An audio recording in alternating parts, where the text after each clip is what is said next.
So after announcing his shock withdrawal from the State Capture Commission this morning, former President Jacob Zuma later agreed to continue his testimony on a date yet to be decided. Now, Zuma's lawyers had argued that he was being unfairly cross-examined. Before we look at how the events unfolded today, we go to the Executive Secretary of the Council for the Advancement of the South African Constitution, Lawson Naidoo, who joins us from our Seapoint studios in Cape Town. A very good evening to you, Lawson. Thank you very much for your time. First of all, let's unpack, the week. All seemed to go well until Zuma's lawyers objected to the line of questioning, and then this morning he was pulling out of the commission. Were you surprised?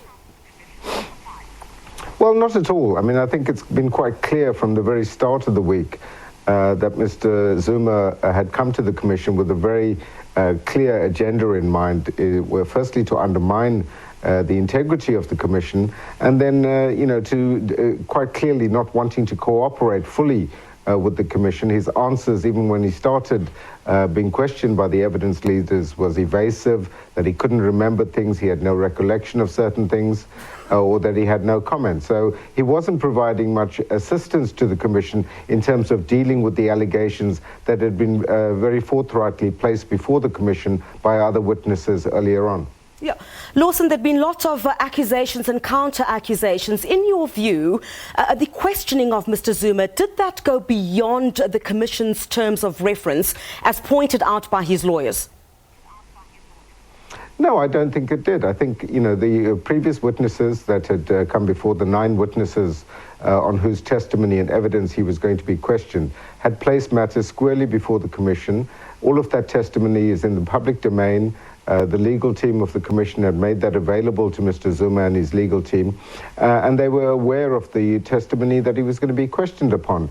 They clearly did not brief their client adequately in terms of the questions that he could have expected, and they were quite clearly from the beginning demanding that the Commission's legal team provide them with a full list of questions that were going to be posed to Mr. Zuma. Now, that's something that has not happened in respect of any of the other witnesses that have appeared before the Deputy Chief Justice, and there was no grounds for any special treatment to be meted out to Mr. Zuma. And yet the agreement that was reached this afternoon, backtracks from that a little bit. Lawson, I want to talk about those witnesses. Of course, multiple witnesses have implicated the former president in state capture. He's the most important witness, but the truth is that there is no tangible evidence or no paper trail implicating him.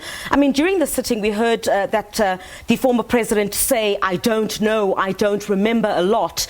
In your thinking, do you think this was a deliberate strategy on the former president's part to frustrate, some would say, or even paralyze the commission? Well, certainly I think it was. It was an attempt to obfuscate issues, to try and cast doubt on the testimony of people who'd provided evidence before. But Mr. Zuma has failed to come up with his version of events up to now, hopefully as a result of the agreement that was reached between the parties this afternoon. That will change going forward. But it's quite clear that there's evidence before the commission, and the task that the Deputy Chief Justice has, this is a fact-finding inquiry. He's got to balance the evidence that's presented to him, and on the basis of what he believes to be the veracity of the evidence, the credibility of the witnesses, to come to conclusions as to whose version to believe. And in that regard, this is an opportunity for Mr. Zuma to put forward his version of what had happened, given that he has been directly implicated in the evidence that has been presented, particularly in relation to the appointment of ministers to cabinet, the appointment of senior executives and board members of state-owned companies. It is a fact-finding exercise or inquiry, to put it that way, but I mean, he's now going to go ahead with his testimony at a later stage once his legal team has been furnished with the Commission's areas of interest regarding witness statements and affidavits. That's the agreement. Are we expecting him to say anything which would assist this Commission? Because in the first place, he does not believe in the word state capture. Well, I think he's now been put on the back foot once again, because in relation to the agreement reached today, yes, the Commission's legal team will now indicate to Mr. Zuma and his lawyers the areas of inquiry that they want to pursue in relation to the testimony of previous witnesses.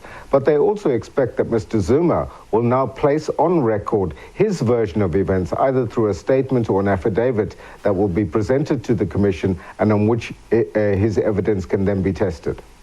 I don't really want to jump the gun here, but could the Commission at a later stage label him uncooperative as a Commission? I mean, given the fact that previously there were a lot of I don't knows and a lot of I don't remembers. If he changes his stance, or if he does not in this instance, could he be labelled as an uncooperative witness by the Commission? Well, I think that's certainly a possibility down the line, and at some point the Deputy Chief Justice will have to make a ruling as to the credibility of each of the witnesses that appear before him. But I think the Deputy Chief Justice this morning, and I think he was in quite a stern mood, shall we put it like that, this morning, and I think he set out very clearly a clear message to Mr. Zuma and his legal team that you've come here at my invitation. But if you do not cooperate with the inquiry and the questioning that is presented to you, I do have the option of subpoenaing you to appear before me and to compel you to answer questions. So I think that's a threat that is hanging over Mr. Zuma, and he's going to have to play within those constraints now and try and participate in the work of the Commission without obviously wanting to answer as many questions as perhaps the Commission would like him to answer.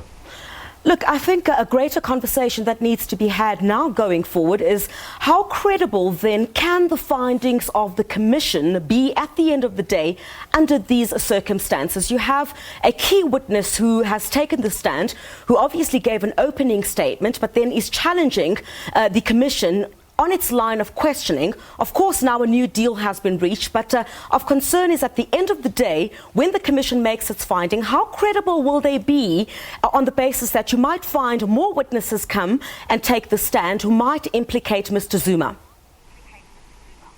Indeed, but there's also the opportunity that the Commission has is to call back some of the witnesses that have already testified and on whose evidence Mr. Zuma is now going to be questioned.